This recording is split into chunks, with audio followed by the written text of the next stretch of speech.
अस्सलाम वालेकुम नूर साहब, कैसे हैं? वालेकुम अस्सलाम। कैसे हैं आप? तबीयत ठीक है? अल्हम्दुलिल्लाह। और सुनाए, और क्या हाल चल रहा है? बस अल्लाह करम, काम एज यूजुअल हमेशा की तरह। केसेस बनाओ, दूसरे दिन कोर्ट में चले जाओ, यही माशा काम है। तैयारी करनी पड़ती है ना भाई, काम करना है आखिर। और बिल्कुल। सुनाए, कैसे है? खैरियत तो है? सब ठीक ठाक?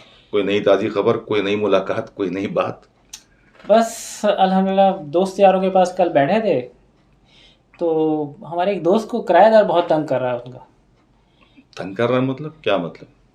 किराया देने में बहुत परेशान हेलो कर इज्जत रहा है? कर रहा है। उनके वालिद साहब ने उस मकान को पगड़ी पे दिया था। पगड़ी पे दिया था? जी। कब दिया था? वालिद साहब ने तो अपनी हयात में दिया था। दिया वालिद था। साहब तो फौत हो चुके नहीं तो हैं। पगड़ी की तो कोई कानूनी हैसियत है ही नहीं हमारे कानून के अंदर। सिंध रेंटल प्रीमाइसेस ऑर्डिनेंस 1979 है, उसमें पगड़ी का वर्ड जो है स्ट्रेंजर है, यानी उसकी कोई हैसियत कानूनी कोई नहीं है। ये पहले ज़माने में होता था कि लोग बिल्डिंग्स बनाते थे, लोगों को एडवांस देते थे, और एडवांस दे के फिर वो घर ले लेते थे। ठीक है ना? तो इसे पगड़ी का वर्ड जो है एज यूजल हमारे कानून में उसकी कोई हैसियत नहीं है, तो उससे परेशान होने की ज़रूरत नहीं कि वो पगड़ी का अगर डिफ़ॉल्ट किया है उसने, तो उसके खिलाफ एक एप्लीकेशन लगाएं रेंट कंट्रोलर के पास, अपने इलाके का जो रेंट कंट्रोलर होता है जिस इलाके में आप रहते हैं, और डिफ़ॉल्ट प्रूफ कर दें, घर खाली हो जाएगा। अगर वो आसानी से नहीं मानता और किराया नहीं देता और खाली भी नहीं करता, तो कानून से मदद ले लें, कानून मौजूद है। सेक्शन 15 है सिंध रेंट प्रीमाइसेस ऑर्डिनेंस 1979 की, जिसमें आप एप्लीकेशन रेंट कंट्रोलर के पास देते हैं कि भाई इस आदमी ने इतने अरसे का डिफ़ॉल्ट कर दिया और मुझे किराया भी नहीं देता और ना घर खाली करता है, तो मुझे मेरा घर दिलाया जाए। और किराए के लिए 16(1) की एप्लीकेशन लगती है उसी के अंदर, सिंध रेंट प्रीमाइसेस ऑर्डिनेंस 1979 के अंदर। उस पर आप अपना किराया भी क्लेम कर सकते हैं। अगर उसने नहीं दिया उस मखसूस इरा का टाइम का, तो वो किराया भी ले सकते हैं।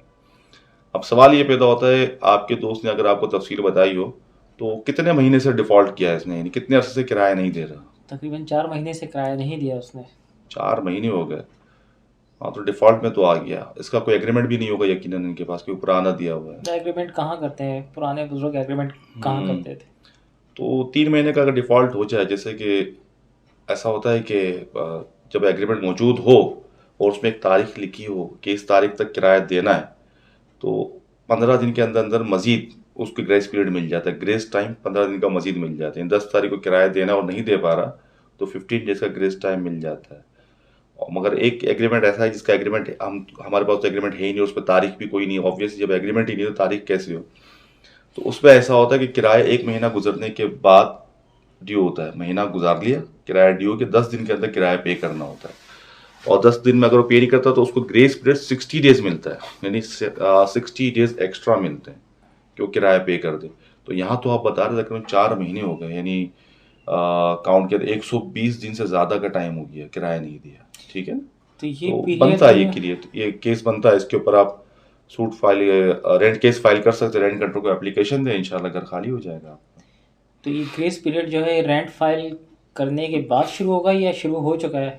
ये तो शुरू हो चुका था, ये तो चल रहा, कंटिन्यूस डिफॉल्ट में आ गया। वो आपको किराया दे ही नहीं रहा, 4 महीने से दे ही नहीं रहा, तो कंटिन्यूस डिफॉल्ट के अंदर ये केस आ गया। अब कंटिन्यूस डिफॉल्ट के अंदर ये है कि एक आदमी आपको ना किराया दे रहा है, ना आपको ऑफर कर रहा है, ना उसने 10(3) एक सेक्शन है 10(3) इसके तहत तो मनी ऑर्डर करता है या आप कोर्ट में केस अपना किराया जमा कराता है, ऐसे भी कोई कार्रवाई उसने नहीं की, तो ऑब्वियसली वो विलफुल डिफॉल्ट के अंदर आता है। विलफुल डिफॉल्ट के एक ही पनिशमेंट है, पीनल पनिशमेंट से कहते हैं, कि उसका घर खाली के इजेक्टमेंट, यानी उसे घर खाली करके या जो भी जगह है उस प्रीमाइसेस को खाली करके लैंडलॉर्ड के हवाले कर दी जाए।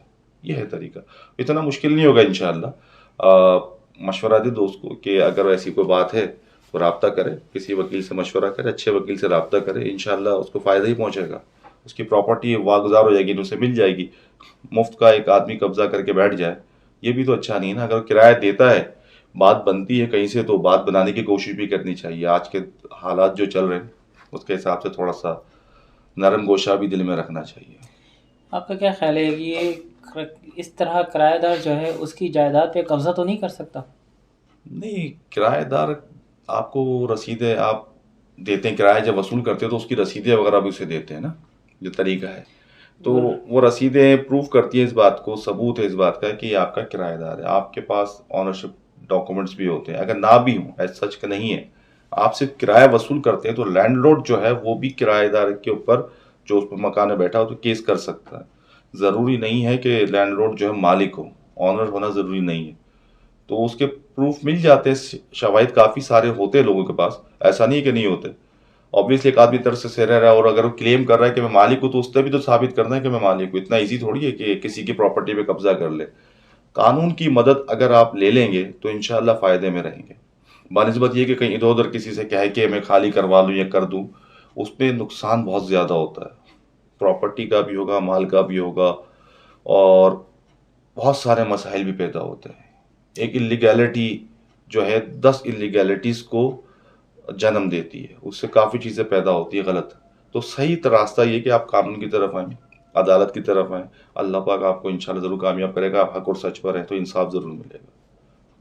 Okay, rent case file rent करे केस वो, फाइल करे, ये मशवरा दें उसे। रेंट बाकी हम इंशाल्लाह करते हैं, जो एज होगा सुन एज अच्छा होगा। पॉसिबल जो है वो केस फाइल करे रेंट के लिए, और उससे फिर घर जो है खाली करवाएं। वैकेंट कराए।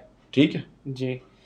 नेक्स्ट के लिए आप क्या उसको तजवीज़ करेंगे? अगर नेक्स्ट किराएदार वो रखता है, उसको क्या एहतियाती तदाबीर करनी चाहिए? सबसे पहला काम तो ये करे कि जिसको भी किराए पे जगह दे उससे एक रेंट एग्रीमेंट ज़रूर लिखवाए इन राइटिंग। ठीक है, इन राइटिंग एग्रीमेंट होगा तो, और उसे अटैच करवाए रेंट कंट्रोलर से या अपना कोई नोटरी पब्लिक, इनसे अटैच करवाए। ठीक है, अटेस्टेशन होती है, एक एग्रीमेंट बनेगा, उनके सामने बैठ के अटेस्टेशन करेंगे, और उसकी एक बुक होती है, उस बुक में उसकी एंट्री करवाएं, नोटरी पब्लिक के पास होती है। ये ज़रूरी है, कानूनी ये लवाजमात इनको पूरा किया जाए। और जब भी किराया वसूल करे उसकी रसीद उसे इशू करे। और एक एहतियाती तदबीर के तौर पर एक काम और क्या करे कि जो रसीद का काउंटर फॉइल होता है उस पर उस किराएदार के भी दस्तखत ज़रूर लें। It's very important. बाज़ औक़ात ये होता है कि वो क्लेम करते हैं कि हमारी तो रसीदें जल गई, आग लग गई थी, सब खो गया, ये रसीदें जाली हैं, असली हैं, बड़े मसाइल पैदा हो जाते हैं। तो इन मसाइल से बचने का एक ही हल है कि रसीद जब भी उसको इशू करे अपने दस्तखत भी करे, और अपने काउंटर फॉइल के ऊपर उसके दस्तखत ले कि रसीद मुझे मिली है और मैंने किराया दिया है कि नहीं दिया। इससे आसानी पैदा हो जाएगी। और रसीदों के ऊपर जो टर्म्स एंड कंडीशन लिखी होती है ना, शराइत, इसकी कोई कानूनी हैसियत नहीं है। इसका एक अलग से एग्रीमेंट बनाना पड़ेगा, और वही एग्रीमेंट जो है वो वैलिड होता है, उसी की कानूनी हैसियत होती है। रसीदों के पीछे लिखा हुआ होता है ये तारीख तक किराया देना, ये एक फॉर्मल शराइत तो हो सकती है याद दहानी के लिए, कानूनी हैसियत उसकी कोई नहीं। रसीद की हैसियत है, उस पर रकम लिखी है, आपके दस्तखत है, आपने इशू की, पैसे वसूल किए, और जिसने पैसे दिए उस किराएदार का भी यहाँ दस्तखत आ गए काउंटर फॉइल के ऊपर। तो उससे ये होगा कि कल को ये भी नहीं कहेगा कि नहीं मैंने दस्तखत नहीं किया, मैंने रसीद नहीं ली, या क्या मेरी रसीद खो गई, या रसीद जाली या असली है। इससे कोई इशूज़ पैदा नहीं होंगे। तो हम जैसा मेरा ख्याल है कि ये बातें जो उसकी समझ में आ जाएंगे इंशाल्लाह, ये काफ़ी है इसके लिए इतना समझाना हमारे लिए। ठीक है ना।